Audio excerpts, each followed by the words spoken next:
dive in to understand how our nervous system works a little bit so that you can learn and see what the light switch analogy is all about. So first, think of it this way. Like I said, the nervous system has two modes of functioning, the sympathetic mode and the parasympathetic mode.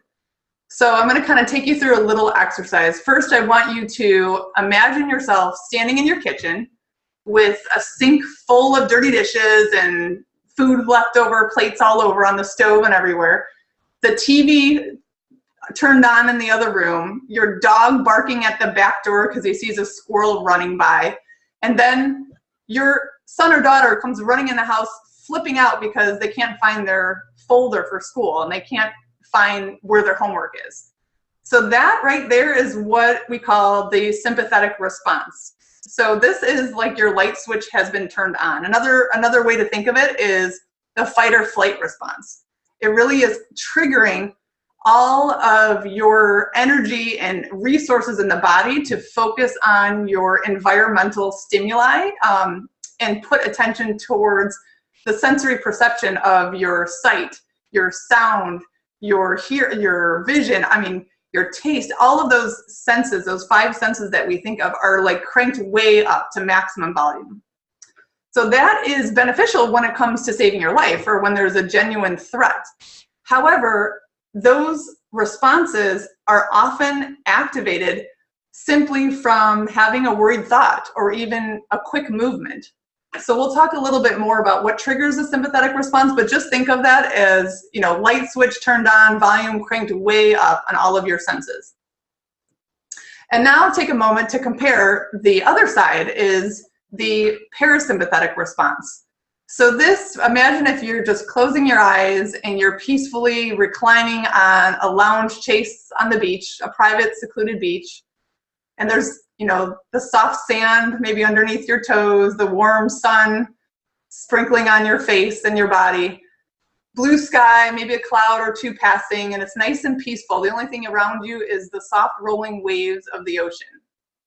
That's a very calming, relaxing environment, and that's what it's like when your parasympathetic system is activated, or that's the light switch off. And this is really important because in this phase, your body is able to give its best energy and resources to different systems and functions, like, for example, digestion and absorption. It's when your immune system is the strongest and can really fight off viruses and infections and keep your body running in tip-top shape. It's also when cells have the chance to repair and rebuild and grow.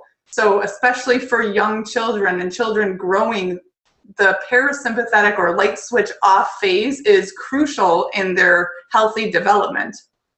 Another key thing to be aware of is the fact that during this light switch turned off mode, that's when we have access to what I think are the best resources in our brain. That's when the emotional stability centers of the brain turn on, as well as the creative and innovative thinking centers. So if you think of your brain as having different components and different parts, when the light switch is turned on, all of the energy and focus is going on your sensory perception areas of the brain. But when you have a chance to turn it off, that's when you, like I said, you can kind of get into a little bit more of the emotional side, having compassion and patience and kind of calmness, as well as the creative and innovative thinking parts of the brain. So when our daughter Julia started having seizures, we really had no idea that her light was turned on all the time. But once we started to understand these 21st century changes that I talked about earlier and how they impact our lives, it was just simply a matter of a choice to find balance. And like I said, both parts or both sides of the nervous system are equally important, but the key is to have them be in harmony and be balanced so that it's not too dominating to have one on or one off too often. So let's go and talk a little bit about the change we mentioned first, the change in how we eat. As you can see from this slide here, we give two examples of macaroni and cheese, right? So one is a homemade macaroni and cheese recipe, which I think is very easy to understand and has ingredients that everyone recognizes, and the other is a packaged macaroni and cheese product. A product that is probably very familiar with many people, but the point is not so much that, you know, one food is different from another or better or worse. I don't really want to get into the semantics of what foods people should be eating here today. That's not the point, but the point is simply to eat real foods. Eat foods that contain ingredients that our bodies recognize. Because when we eat, or when we have our kids eat foods that tend to be highly processed, oftentimes you'll see that ingredient label resemble the right side, where most of the words, we don't even know what they are and can have a hard time pronouncing them. And kind of rule of thumb is, if we don't know what they are, chances are the inner workings of our internal body doesn't really know what it is either, and doesn't know what to do with it. So that gets interpreted like a threat, right? If you're flooding your system with unrecognizable ingredients, it could be treated just like a virus or a bacteria or something that the body has to fight off. And so that instinctively triggers the light switch to be flipped on. Because again, like I said, that is the fight or flight response. That's when your body's naturally just trying to protect itself. So I guess the real takeaway here is, by focusing on eating real food in their natural state whenever possible, that is such a dramatic impact on the overall health and happiness of not only your kids, but your whole entire family. So some examples we have here are obviously healthy proteins and vegetables, fruits. Legumes play a valuable component in detoxifying our body, as well as essential fatty acids that come from things like avocados or nuts and seeds. So all of these real foods, things that your great-grandparents would recognize, those are things to focus on for your children and give them opportunities to eat real foods as often as possible. And just remember, another side note here about the picky eating in terms of craving sugar. When our body is light switch on mode, that is a sugar burning fuel source. So that is when your body is naturally going to crave a lot of sugar or glucose. So if your child has unrelenting cravings for sugar, that is probably a big signal that their light switch is turned on frequently. It's a natural thing to like sugar. We're born genetically and kind of evolved over time to enjoy the taste of sugar. But when you have an incessant desire for sugar, that is usually because your body is simply trying to get back to balance and find homeostasis. So that means it's burning sugar all the time, because that's the primary source of fuel when your light is flipped on. So it simply wants to keep stockpiling sugar, because it says, man, we burn through this stuff fast. We need to keep filling up here. So just kind of a side note how that relates to excess sugar cravings. All right, so now let's go on to the second change that we talked about, which is the change in our environmental stimulation. So as I mentioned before, things like, you know, increasing number of pixels on our TV screens or tablets or phones, all of that time that we spend looking at a screen that has high pixel count, that's great because it is a really clear, sharp image, but it also has additional work for our brain to register and process and to sort through. So that is something to keep in mind to balance the amount of time visually that you're stimulated. But another component that's very often overlooked is other aspects of our senses, right? So we live in a world today where so many things are filled with fragrances. You know, you have herbal shampoos and scented laundry detergents and fabric softeners and scented candles and aromatherapy. All of those things trigger a heightened sensory experience. So that, in effect, when your sensory input gets high, that has the effect of, again, flipping your light switch on. One of the other components that relates to that as well is noises. Like I said, when we have loud music on in the background, or TV playing, you know, in the other room frequently, or even, I don't know about you, but I used to always tell Mike that, man, oh man, sometimes there are days where I just wish I could have a mute button, because having 4 little girls, they know how to talk a lot, and it's like so much noise, it literally used to stress me out at times. But even just being aware of all of the stimulation that comes from all of our senses, and finding ways to start to reduce the stimulation is one way that you can help balance your nervous system. And again, start to turn that light switch off for more hours or minutes out of every day. So a key element here is even just getting outside, because outdoors provides natural sunlight, which is a benefit. There tends to be kind of this calming effect in the body when we're outdoors and outside and kind of in our natural environment.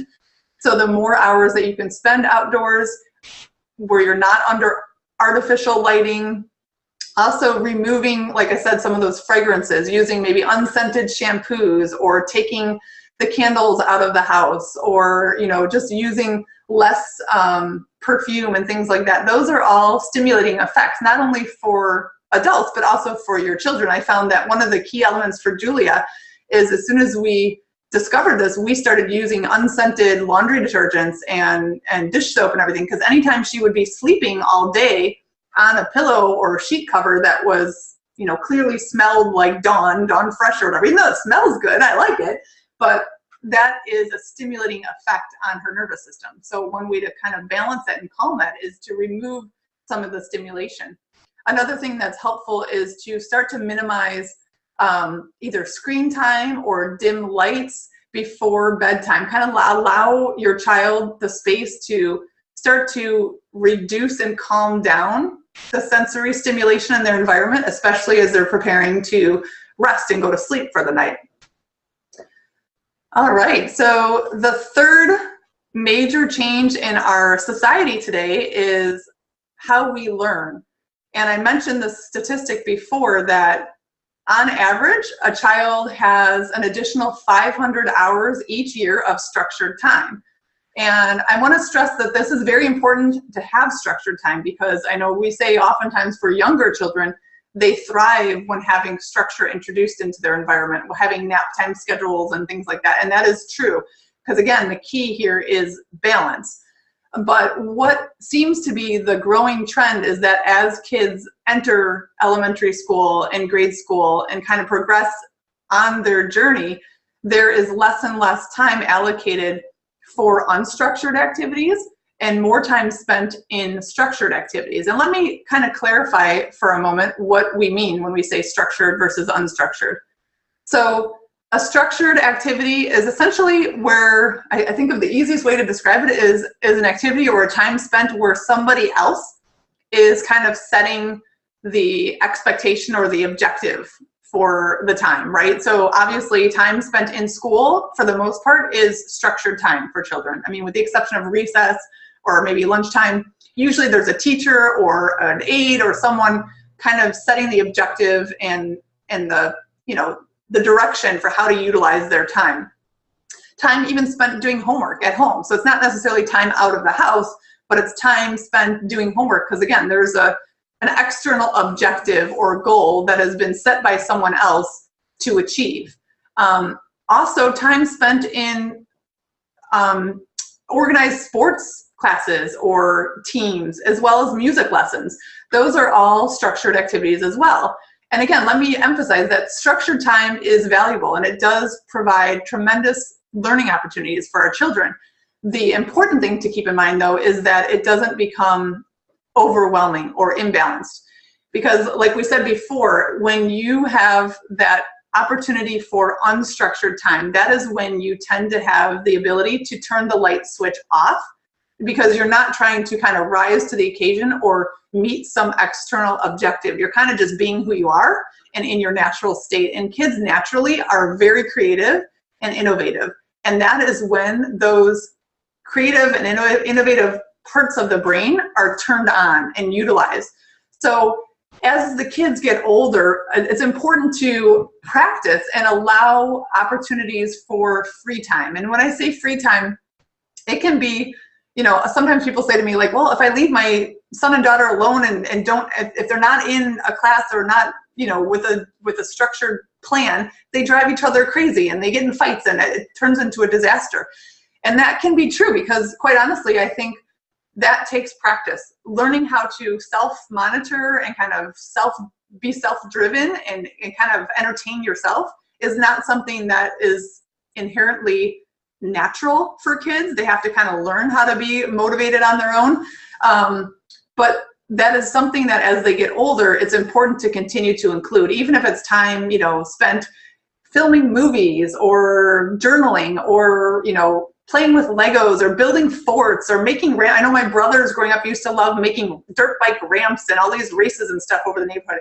Any kind of unstructured activity where the kids really are setting the standard, they're in charge, that allows them this opportunity to let their light switch be turned off and kind of engage in that creative, innovative space in their own lives. And this even includes, playing sports, a pickup baseball game with the kids just on their own, without a coach around. I mean, that is unstructured time as well. So yeah, definitely. So these are 3 changes in the 21st century that really have played a substantial role in impacting how people's, and primarily kids' light switches can either be turned on or off. And like I said, just to reiterate, the important part here is to help your kids find balance. So all of these things are really just, amazing changes and things that have happened, but balance is the key. And there's a ton of different ways to get there and to find a balance that works for your family. But just always think of that light switch and check in and kind of look for signals. If there are really excessive sugar cravings, that's kind of a really red flag signal that maybe there's some shifting around that we can do to help mitigate these things. So overall, if you can just kind of recap, when we provide real foods for our kids and we can help reduce the environmental stimulation from not only their visual stimulation, but the auditory sense, as well as touch and taste and smell in their environment. And then finally, make sure that we add in free time for their daily lives. These are all ways that you can help balance their nervous system, which reduces sugar cravings and calms hypersensitivity. Like I said, again, that emotional stability part of the brain is turned on when the light switch is flipped off. So those things help improve concentration and reduce irritability.